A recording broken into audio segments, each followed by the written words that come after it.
ያው ቁርሴንም አልበላውም ምሳ መብላት ነበረብኝ። ኪሴ ላይ ነበረውን አውጥቼ አንድ እናት ነበረችና የለመነችኝ ስትመጣ ሰጠዋት።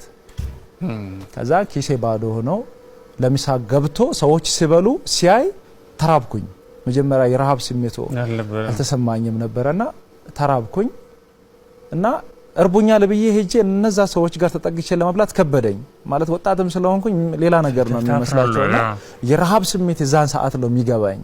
ከዛ በኋላ ነው የረሃብ ስሜት የገባው።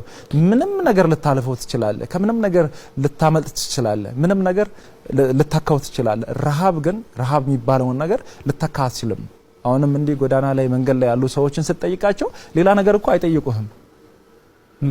ምግብ ነው በቃ ምግብ ነው የምትባለው። እና ተርባ አንተን አብልታ አንተን አጠጥታ አንተን አቅፋ አንተን ይሄን ደረጃ አድርሳ አሳድጋ እናት ተራብኩ ስትል የሚሰማህ ያለ ስሜት ደግሞ እጅጉን በጣም ይከብዳል። እኔ በጣም ብዙ ሰዓት ላይ የሚያዝንባቸው ብዙ ነገሮች አሉ። በጣም ውስጥ የሚሰበረው እናት ቁጭ ብላ ስትለምን ኦኬ እሺ ቁጭ ብላ ትለምን፣ ያው የሚያስፈልጋትን ነገር ከሰዎች ትጠይቅ። አንዳንዴ ቁጭ ካሉበት ቦታ ምንም ነገር ሳያገኙ ሲቀሩ ይነሱና ምግብ ቤቶች ላይ ይለምናሉ። ምግብ ቤት በር ቆመው ይጠይቃሉ። ምግብ ተመላሻለ ያሉ በእናት ያ ተመላሽ በስመ አብ ወልድ በጣም ነው የሚከብደው። እና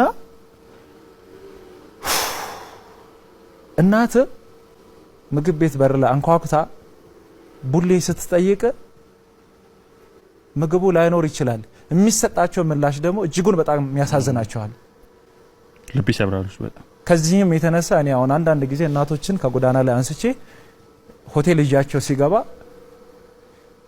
ይሄ ሆቴል ለኛ እኮ አይፈቀድም ይከለከላል